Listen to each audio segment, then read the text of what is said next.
పూర్వం పార్వతీపురం అనే ఊరిలో సరోజ, జలజ అనే అత్తాకోడళ్ళు ఉండేవాళ్ళు. ఆ ఊర్లో సరోజ కుటుంబమే పెద్ద కుటుంబం. అందుకని ఆ ఊర్లో అందరూ కలిసి సరోజని ప్రెసిడెంట్ గా నిలబెట్టారు, గెలిపించారు కూడా. ఆ ఊర్లో ఒకడు, అమ్మా సరోజ, తరతరాలుగా మీ కుటుంబమే ఈ ఊరికి పెద్దగా ఉండి మా అందరికి అండదండగా నిలిచారు. ఇప్పుడు అందరి ఊళ్ళకి ఒక్కడే ప్రెసిడెంట్ ఖచ్చితంగా ఉండాలంటూ ఒక కొత్త రూల్ తీసుకొచ్చారట. ఇక మీరే ఆ ప్రెసిడెంట్ లా ఉండి మా మంచి బాగోగులు చూసుకుంటూ ఉండాలమ్మా. ఇది మా అందరి కోరిక తల్లి. అప్పుడు సరోజ నవ్వుతూ, నేను ప్రెసిడెంట్ అయితే మీ అందరికీ ఆనందంగా ఉంటుంది అంటే సరే, మీకు నచ్చినట్టే నన్ను ప్రెసిడెంట్ చేయండి అంటూ అందరికీ చేతులెత్తి దండం పెట్టింది. అలా సరోజ గెలిచి ఊరందరి మంచి కోసం వాళ్ళకి నచ్చింది, వాళ్ళకి కావలసినది అన్ని తానే దగ్గరుండి చేసేది. ఎందుకంటే తనకి ఆ రాజకీయ జీవితం బాగా అలవాటు పడిపోయింది.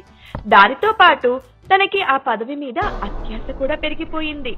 అలా అందరికి నచ్చింది చేస్తూ ఊరిలో జనాలకి తానే స్వయంగా చికెన్ పకోడా చేసి అందరికి పెట్టేది.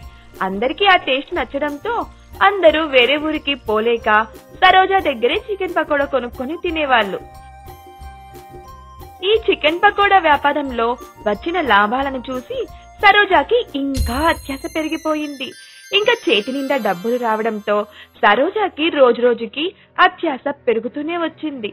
ఒక రోజు జలజ టీవీ చూస్తుండగా ఒక న్యూస్ వచ్చింది.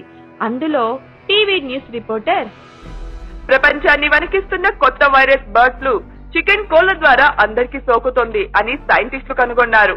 అందుకు ప్రజల ఆరోగ్య సమస్య మేరకు అందరూ కొద్ది రోజులు చికెన్ కి దూరంగా ఉండాలని, చికెన్ పకోడా లాంటి వ్యాపారాన్ని అందరూ మానివేయాలని ప్రభుత్వం వారు నియమాలు పెట్టారు.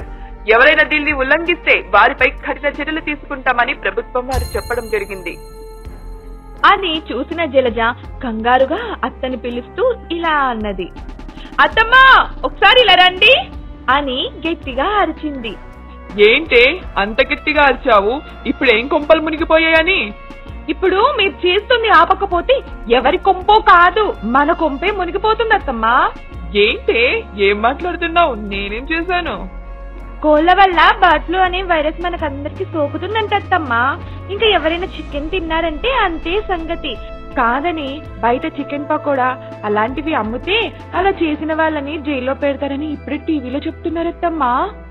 ఓ అంతేనా? సరే, దీని గురించి మనం రాత్రి మాట్లాడదాం. కానీ వచ్చి ఆ కోడిని కోయడానికి నాకు సహాయం చెయ్యి. ఏం మాట్లాడుతున్నావు అత్తమ్మా? టీవీలో ఇంత చెప్పినా మళ్ళీ నువ్వు చికెన్ పకోడా చేస్తా అంటావేంటి? అప్పుడు సరోజ నవ్వుతూ,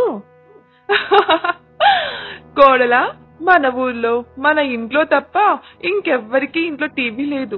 అలాంటప్పుడు ఈ విషయం ఎవరికి తెలుస్తుంది? పైగా పక్కూరికి వెళ్లకుండా మనమే అన్ని ఇక్కడ ఇచ్చేస్తున్నాం. సో ఇలాంటి విషయాలు మనం చెప్తే తప్ప ఇక్కడ ఎవరికి తెలియదు కదా. ఎందుకత్తమ్మా ఇలా చేస్తున్నారు మీరు అంటూ కోపంగా అడిగింది. అప్పుడు సరోజ, ఎందుకంటావేంటే పిచ్చిరానా? నేను ప్రెసిడెంట్ అయ్యాక వచ్చిన సంపాదన చూసావా? మనకు ఎంత వచ్చిందో. ఇంత డబ్బు వస్తుంటే ఎవరు వదులుకుంటారు చెప్పు? తప్పు అత్తమ్మా, మీరు చేస్తుంది చాలా పెద్ద తప్పు. నీకంటే ముందు నేను ఈ ఊర్లో ఉన్నాను. ఇక్కడ జనాలు ఎలాంటి వాళ్ళు, వాళ్ళతో ఎలా ఉండాలి అని నువ్వు నాకు చెప్పాల్సిన అవసరం లేదు. ఊరికే అరవకుండా నేను చెప్పిన పని చేయి అని కోపంగా అనింది సరోజ.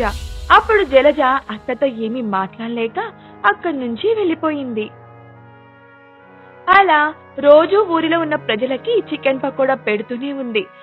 దానివల్ల వైరస్ వస్తుందని తెలియక ఆ ఊరు ప్రజలు సరోజ దగ్గరికి వచ్చి చికెన్ పకోడా కొనుక్కొని తినేవాళ్ళు. తన ఊరి ప్రజల ఆరోగ్యం ఇక్కడ పాడైపోతుందని కోడలు జలజ పోలీసులకి ఫోన్ చేసి అందరి ముందు అత్త సరోజని పోలీసులకు పట్టించింది. ఆ తర్వాత తమ మీద జలజకి ఉన్న ప్రేమకి ఆ ఊరు ప్రజలు జలజనే ఆ ఊరు ప్రెసిడెంట్ గా నియమించారు. అప్పుడు జలజ అత్తలా రాజకీయ దుర్బుద్ధి లేకుండా ఊరి ప్రజలందరినీ సొంత బంధువుల్లా చూసుకుంటూ ఎంతో అభివృద్ధి చెందించింది ఊరిని.